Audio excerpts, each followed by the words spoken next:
Is this thing on? Are we live?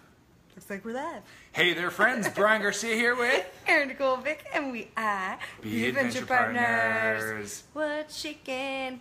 Oh, this is hilarious. You see this? That is a really big ant on our wall. He's about an inch long. Here in Nicaragua, there's a lot of really big ants. I hope they don't jump. Are we sharing this? Yeah, we could. So, today we want to talk to you guys about, what were we talking about? I got distracted by the Mondo ant. Today we're talking about people don't expect you to be perfect. But what they do expect is going to blow your mind. Darn tootin'. So, that being said, you're going to want to stay till the very end today because towards the middle-ish, end-ish is when we're actually going to talk about the mind-blowing thing. But how am I going to keep that a secret? I don't know.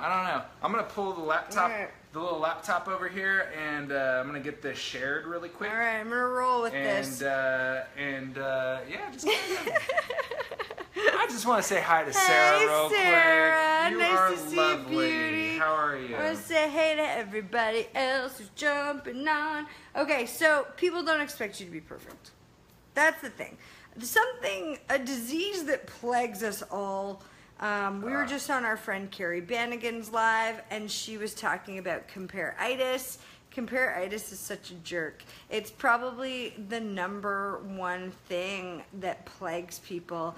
And worse than that is this perfection picture that society paints. Society paints this picture. They post it on billboards. They got it all over your boob tube. You're flicking around on your channels. Everybody in commercials is perfect. We got babes going for old, wrinkly dudes, and you know, people flashing around all kinds of silly things. Like, TV and the media really paints a gnarly picture for us and sets a strange expectation for what's perfect. And if you look at old paintings and you see the bodies of women and men, people were curvaceous. They were vivacious, if you will. People who were rich were fat because they actually got to eat food. They could afford to eat like kings, so they said. Yeah, and a lot of the babes back then were curvy, vivacious babes. So, oh, I love your face too, Sarah.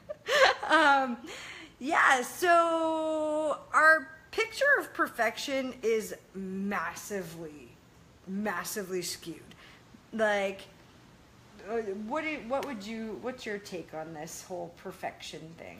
So for men, I'm just going to speak from a man's point of view right now. So like dudes, they want to be stacked, they want to be ripped. Some dudes don't want to be that ripped and they just want to be toned. And so like the way that media paints men, you know, and personifies them in a certain way, it's not really the most healthy image that someone should look up to. Because here's the thing.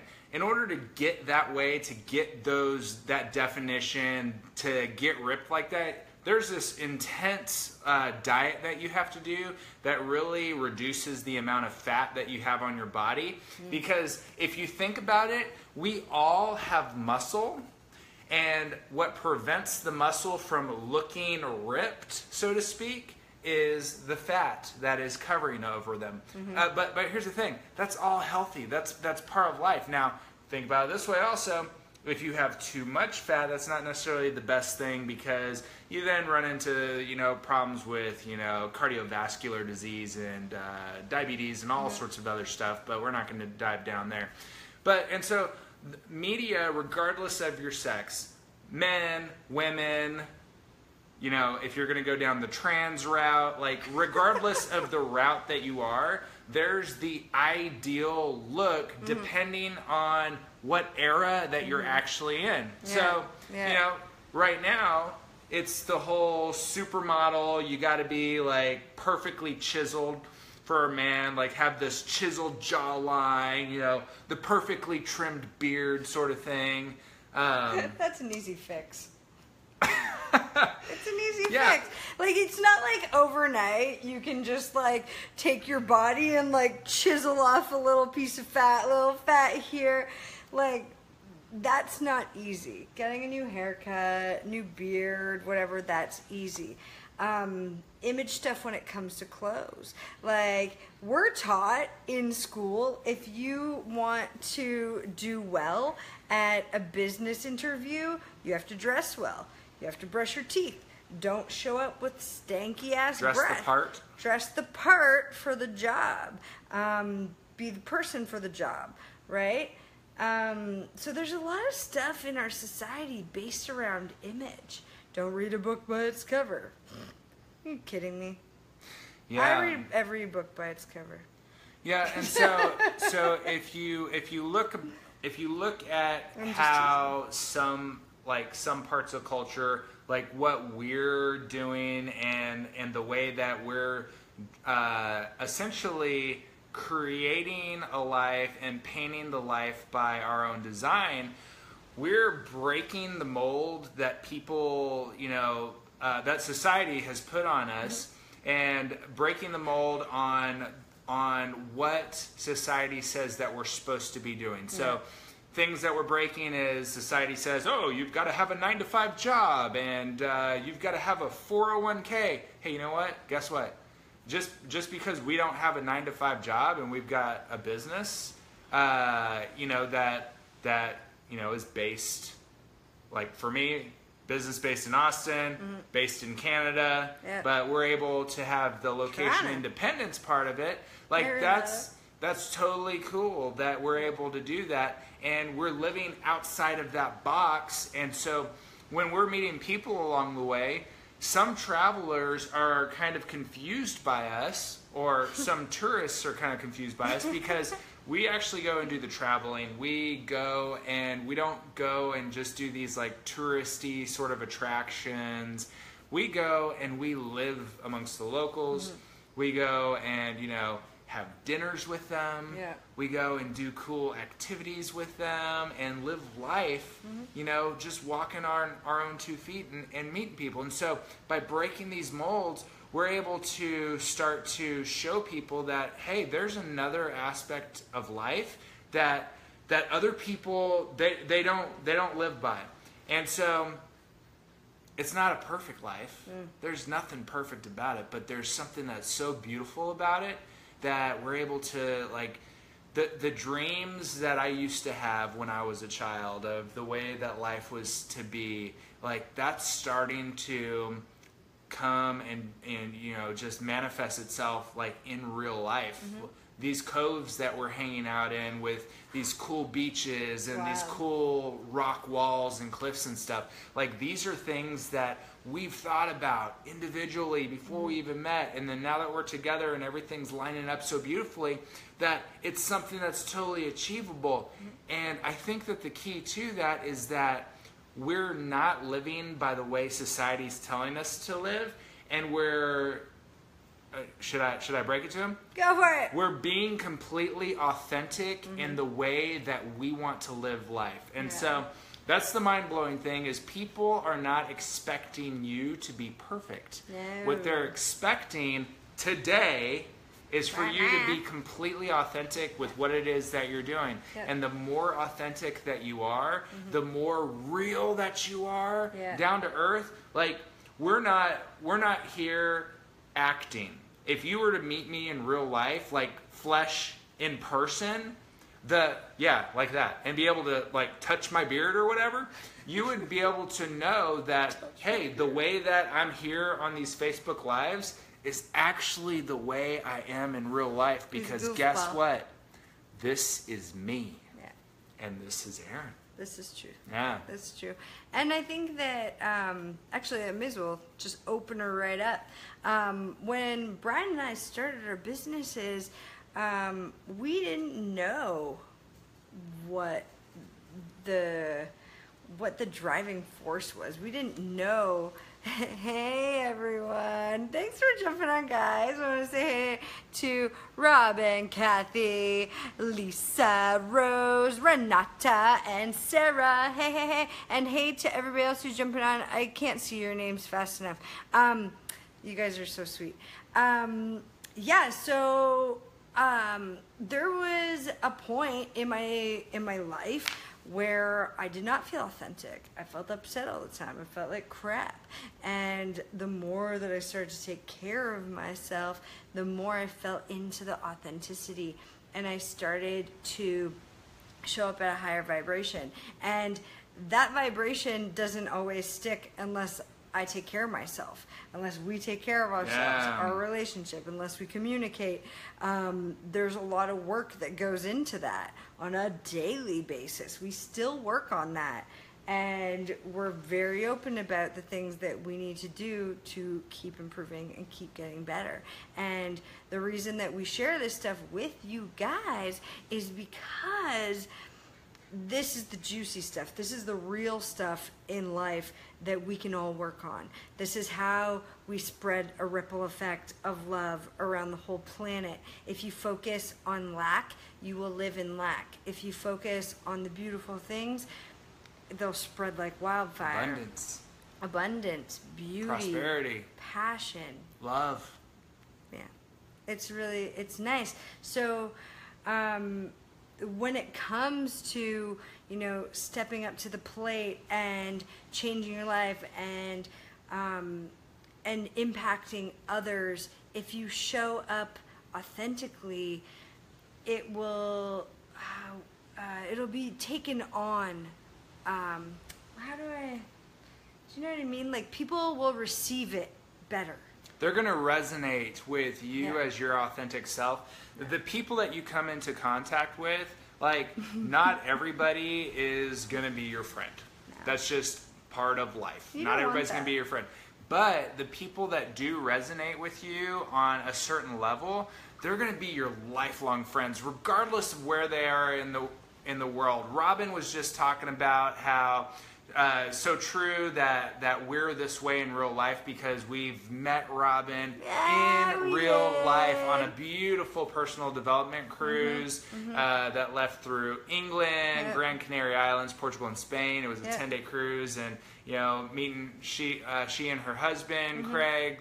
Beautiful people. Oh, so nice. And they too. And Birdie, little Birdie also. And they're so completely authentic as well. I mean, seeing, Robin's business exploding, her brand, I mean, it's absolutely gorgeous that she's being so authentic and just sharing her life. Yeah. And so whenever you're going through life and you start being completely true with people and just opening up to them, you're going to be surprised at the people that are going to spill out into your life that you've never met before, ever. And whenever they do come into your life, all of a sudden you're going to see so many similarities amongst yourselves that it's going to start blowing your freaking mind. That's true.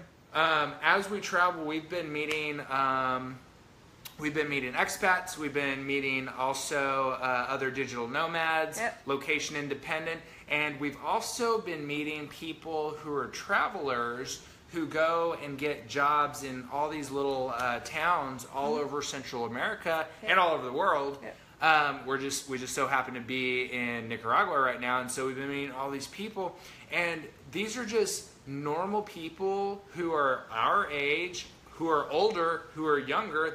The age range gamut is freaking huge. It's massive. But what's cool about it is these people have the same sort of energy that we have, that is so freaking high, that is so elevated, and they have these ideas of things that they want to create, or they're already on the path and they're just trying to figure things out along the way, so they got to get jobs and stuff. And so it's really cool to mastermind with them and help them connect the dots, and seeing the light bulb moments that go off in their own lives is so freaking powerful, because they see in themselves, they start casting off the limiting beliefs, and they start seeing the potential that they have within themselves and noticing that they are worthy of being able to achieve the things that their dreams are made of. And they just happen to be in a place that is absolutely gorgeous and beautiful and figuring it out along the way. It's really cool to connect with people like that. And it's all because we're being completely authentic as well as you all, you know? Yeah. And that's what attracts good people to you. As soon as you start opening up and you become more authentic, you start attracting the most beautiful, powerful souls to you. Yeah. And that doesn't happen unless you do some sorting and sifting. If you aren't surrounding yourself with good energy, you're not going to attract good energy. If you're not giving off good energy, you're not going to attract good energy. So it's all about, coming into your authenticity and practicing it every single day, and being gentle with yourself when you're not feeling your hottest, when you're down, when you're upset, when you're thinking, oh, I don't know if I can do this, I don't know if my idea is good enough. Your idea is good enough. You are good enough. You are valuable. Everybody knows something. Everybody brings something beautiful and unique to the table. So what are you going to bring to the table? Start asking yourself more powerful questions, and your ideas will come to you. We're seeing really actually beautiful things happening with people on our team. Some of the most amazing dynamic shifts are happening in people, and shifts with people's businesses don't always happen in the business right away. It didn't happen with me like that. My first shift was having to shift out of, doing hard drugs all the time, quitting drugs. That was the progression. It was, first of all, I had to do drugs less. Then I had to stop doing drugs. Then I had to stop drinking as much, and it was slow. Then I was like, okay, maybe I'll stop smoking weed. Like, there was just like this personal growth happening along with the mental shifts that were all taking place at once. And then there was the backward shift, and then the pulling myself out of the deep dark hole again. Like, all these things work together. And when you're building a business, the components of the business and the money making in the business doesn't necessarily happen when you're pulling yourself out of the gutter. But the crazy part is that when you decide to be an entrepreneur, and sometimes you feel like you're left alone, sometimes you feel like, holy fuck, this is crazy and it's so scary, the shifts happen and they take place because you're forced to become better. And the universe starts serving up what you're ready to start taking on. Yeah. So like you were just talking about how if you're resonating on a certain level, the universe is going to serve that up to you. Yeah. If you're ready to take on more, the universe is going to start serving that up to you, because you're not going to be given anything that you can't handle. Damn right. And seriously, That's like, true. cutting back the amount that I used to drink. I used to drink a whole freaking ton back when I was in the fire department, just to cope with all the crap that, I was exposed to. Mm-hmm. And, honestly, it freaking sucked. But tell them what you did to stop drinking so hard. So, I didn't even know this until like the other night when we were talking about it. Yeah. First, can I say hi to everyone who's jumping on? We've got Maya, we've got Jeneth. Hello. We've got What's Justin. up, Whitaker? How's it going, brother? Hey, Renata, Sandy, Ernest. Holy smokes, guys. What's shaking? Okay, sorry. Spanning the globe. Cool. Woo. Okay, I'm going to stop touching the screen. Brian, tell them what you did to stop drinking so hard. So, back when I was drinking a lot, while I was in the fire department, and first thing I did was I recognized that I was starting to have a problem. Like, if the day ended in Y and I wasn't at the fire station, I was freaking pounding back whiskey, I was pounding back beer, drinking a couple bottles of wine a night, like, putting it back. Like, the grocery store sold 6 packs of wine that you got 10% discount if you bought a 6-pack at a time. And so I got discounts all the time because I was a professional drinker.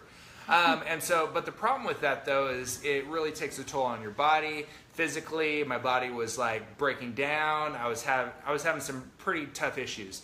And so what did I do to start reversing that? Well, being in the fire department, we had to work out a whole ton because it's a really freaking physically demanding job. And so what I started doing was I called it punishing myself. And so what I would do is anytime that I was off shift and I started having a craving, like, any of the days, and I was like, oh, I'm going to go to the fridge and grab me a couple beers so that I can, totally take the edge off of this, or go pop a bottle of wine and hey, I'm not going on shift today. It's going to be all right. Instead of doing that, what I did was I started yelling at myself like I was in boot camp, like I had the drill sergeant over me. And so I would yell at myself and tell me, no, you don't need that. And then I would start working out as hard as I could. And so there'd be days that I would go and I'd go hit Town Lake downtown Austin. They call it Ladybird Lake now. But there was a 10-mile trail around there. And there was a 2-mile loop, a 5-mile, a 7, and a 10.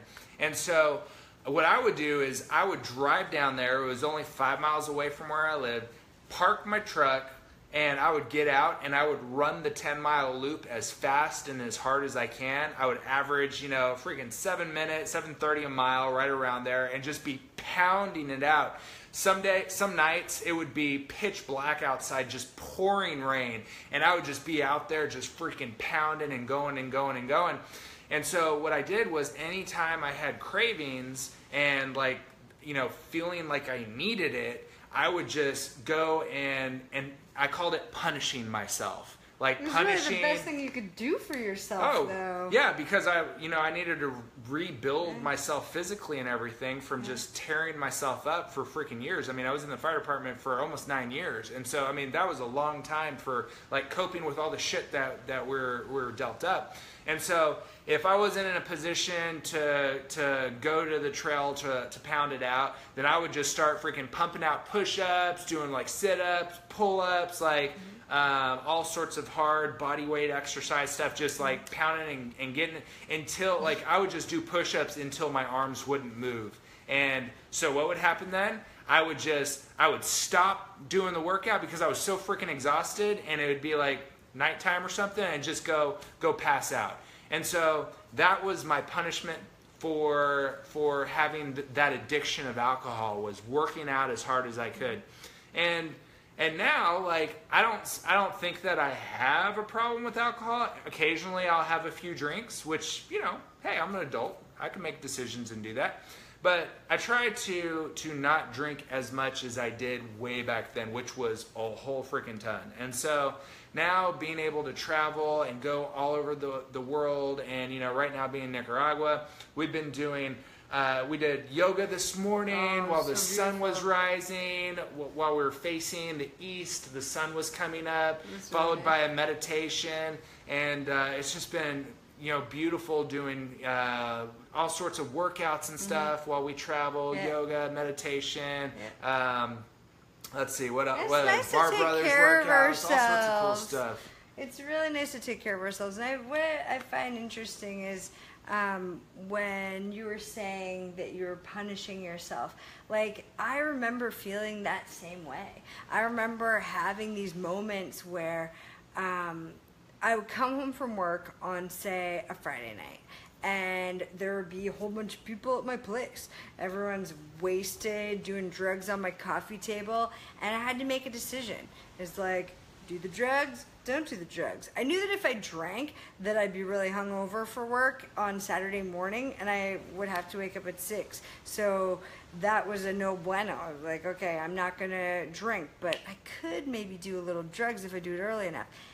Early enough means I didn't ever get home until 9:30 on Friday night, do some drugs, and then I'm up all night long. It was a fucking mess. It was bad. And then I would wake up earlier that I probably wouldn't even really sleep, and just kind of lay there awake staring at the ceiling and be terrified I was going to miss my alarm. And then in the morning, I would get up even earlier out of bed and punish myself also and work out like crazy, and then I would feel pretty good at work, and then just like be miserable from like 2 o'clock on. And I didn't think I had an addiction. I didn't think I had a problem. And then when I stopped doing drugs, and all the people, not all the people in my life, but there was still a good amount of people in my life, and my partner at the time specifically, and I was starting to see, wow, this lifestyle isn't something that I can sustain. It's not something I even want to sustain, because it was killing me. It was killing my heart. Like, you must have felt that way. Like, like there was a part of me that was missing. And then once I started taking care of myself and I was off the drugs and feeling a lot better, my friend Maya, she's on here. She's like, you sound so happy and so relaxed. Yeah, like, I'm a different person now, and I'm not perfect yet, and that doesn't matter. We're not ever going to be perfect, and we're still going to have old shit that comes up, and we're still going to have to deal with that stuff, and that's okay. That's totally okay. And to be gentle with yourself when you're going through those moments and tough times, you've got to be gentle with yourself, because nobody else is going to be like, oh, poor baby, you know? Nobody else is going to sit there and pet your head. And if they do, like, bless them. But in those times, you got to recognize what's up. You got to start pulling yourself away and be like, why do I keep jumping back into that situation? You know, how does this make me feel when I do this specific behavior?